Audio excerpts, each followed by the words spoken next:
Entrevista do dia. A entrevista do dia hoje é com ela, que já faz parte desse programa, a professora doutora Priscila Lapa. Seja bem-vinda de volta, viu? Eu que agradeço a oportunidade de estar aqui sempre conversando com vocês. Para a gente falar hoje, vamos começar por estes movimentos que tivemos ontem em pelo menos 12 capitais.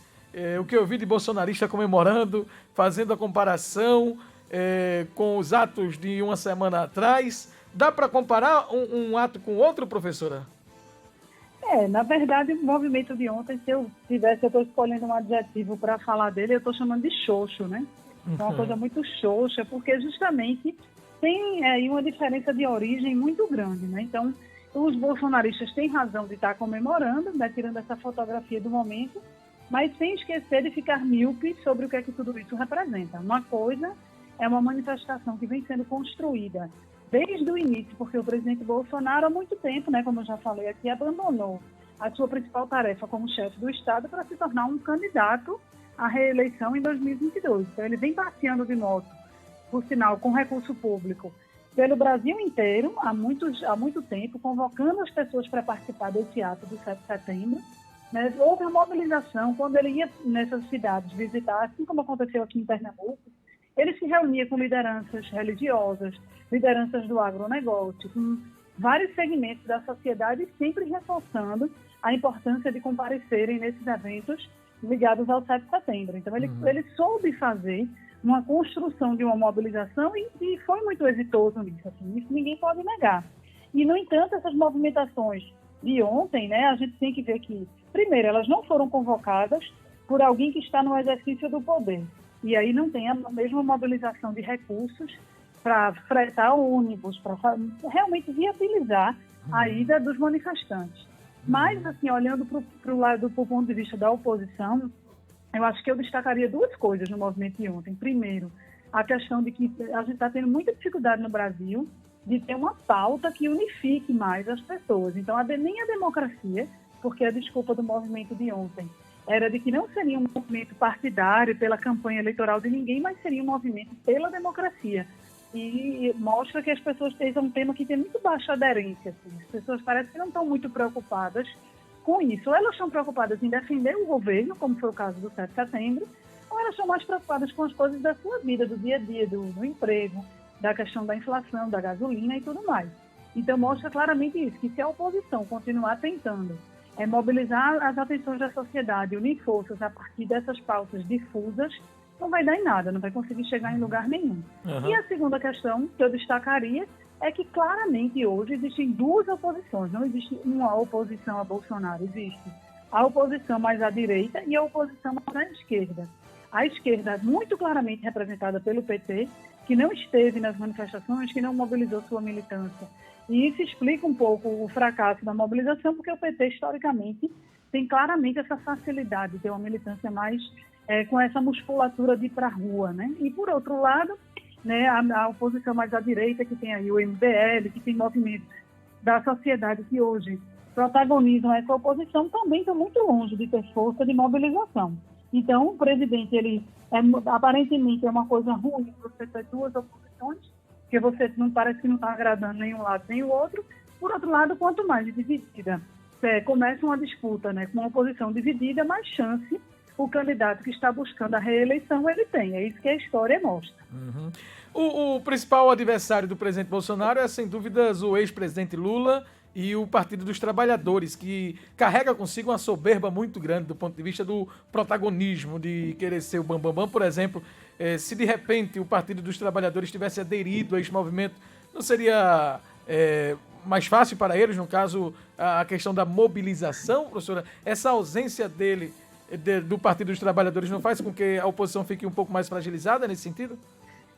Com certeza, né? Assim, eu não tiro 100% da razão, né? A maior parte dos argumentos que eu vi circularem nas redes sobre o PT não estar presente é que ele não ia negar a sua história, né? De estar junto com o MBL, que foi um movimento muito responsável, e isso aí bolsonarista nem petista nenhum pode negar, que o MBL esteve muito na raiz desse movimento antipolítica que foi assim, iniciado ali em 2013, muito lavajatista, né? e, portanto, muito contrária às instituições. Esses discursos mais radicais que a gente ouve hoje, contrários à STF, contrários ao funcionamento das instituições, tem uma origem muito clara lá no MBL. Então, o PT olha para esses movimentos e diz, isso aí não me representa. Por outro lado, é essa arrogância de dizer assim, não há nenhum momento que eu possa compor. Eu sou soberano, eu tenho meus votos, eu tenho minha militância e eu vou arrumar sozinho. Eu acho que esse gesto de mostrar força agora, dizer defesa das instituições democráticas, dizer que o recado não era eleitoral, porque se há uma crítica de que Bolsonaro está agindo eleitoralmente, então não dá para ter um discurso eleitoral também. Você só consegue criticar se você fizer diferente. Então a ideia do PT não ter ido, ficou muito claro o recado de que o PT eleitoralmente ele agiu com pensamento nas eleições e não na defesa de agendas que classicamente o partido defende, como essa questão da democracia. Então, no final das contas, foi feio, né? Ficou muito feio assim, essa desunião. E, claro, os bolsonaristas, como eu falei no início, estão comemorando com toda razão. Porque quanto mais a oposição ficar dividida, né, pelo menos isso é a fotografia do momento, né? Isso pode mudar? Pode. Por exemplo, a pauta econômica, a partir do momento que as pessoas começarem a querer ir para a rua, porque não aguentam mais pagar pelo preço da gasolina, que está faltando comida em casa, aí tudo bem.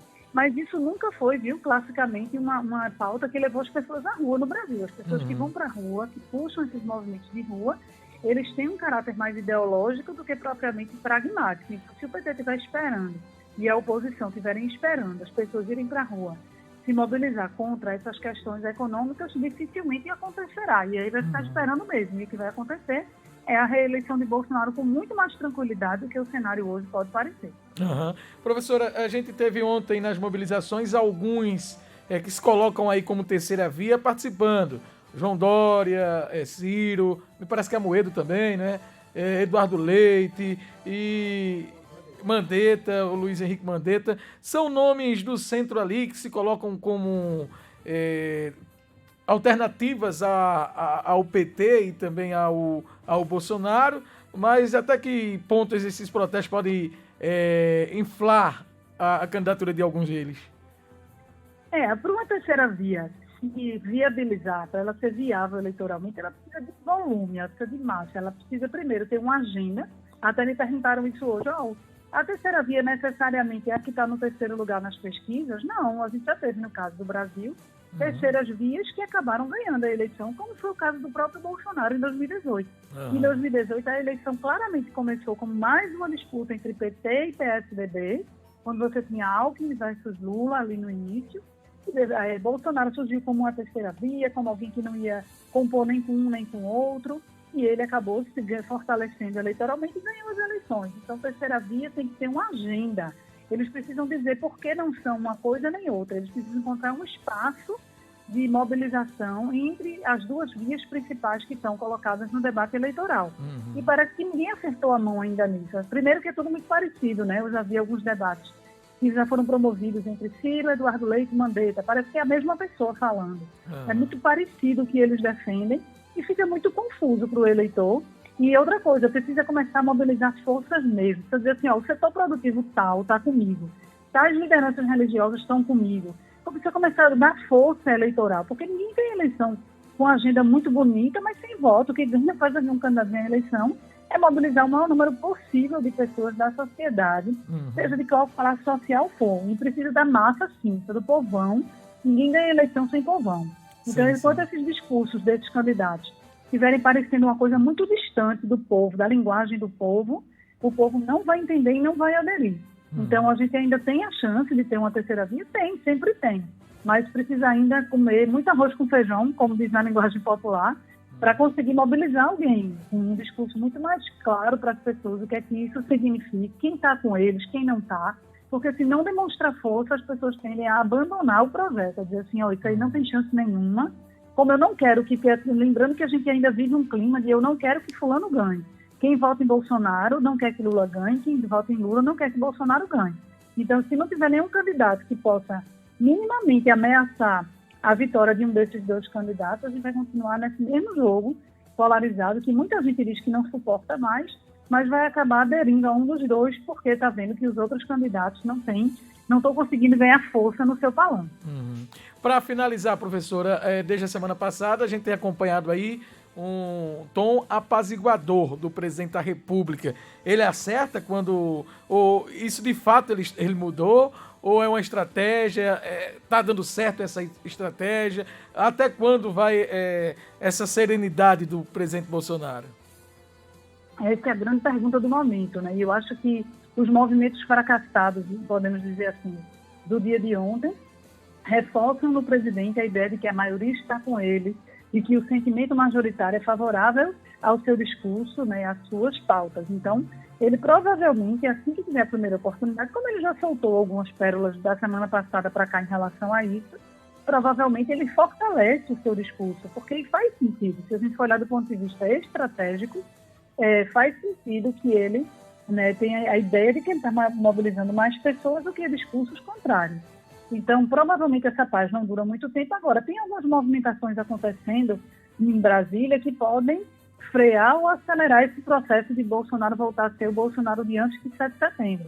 Por exemplo, hoje, Augusto Aras pediu para o Supremo Tribunal Federal suspender a MP das fake news que foi editada por Bolsonaro na véspera do feriado, na véspera das mobilizações. Então, ele diz que, por argumentos jurídicos, dizendo que não há elementos jurídicos para que esse tipo de matéria seja definida por medida provisória. Mas isso pode incitar o presidente, mais uma vez, contrário às instituições. Tipo assim, eu tento agir e não deixam. Então, esse discurso é muito comum, né, na linha de raciocínio bolsonarista. Então, isso pode desencadear uma nova crise agora de uma pessoa que, teoricamente, até o momento, vinha agindo claramente como aliado do presidente, mas que agora faz uma movimentação contrária, que é o Augusto Aras, que é, né, a questão aí da medida provisória. Então, isso pode, com certeza, ter uma semana, voltarmos a ter uma semana de idas e vindas mais tumultuada e com um presidente fortalecido do ponto de vista da percepção de que seu discurso hoje, ele acaba se parecendo mais favorável na população do que o discurso da oposição. Professora Priscila Lapa, um bom início de semana para a senhora e até o próximo encontro, viu? Até mais. Eu estou sempre à disposição. Muito obrigada e um bom trabalho para todos. Conversamos, portanto, com a cientista política Priscila Lapa aqui no programa Pernambuco no Ar.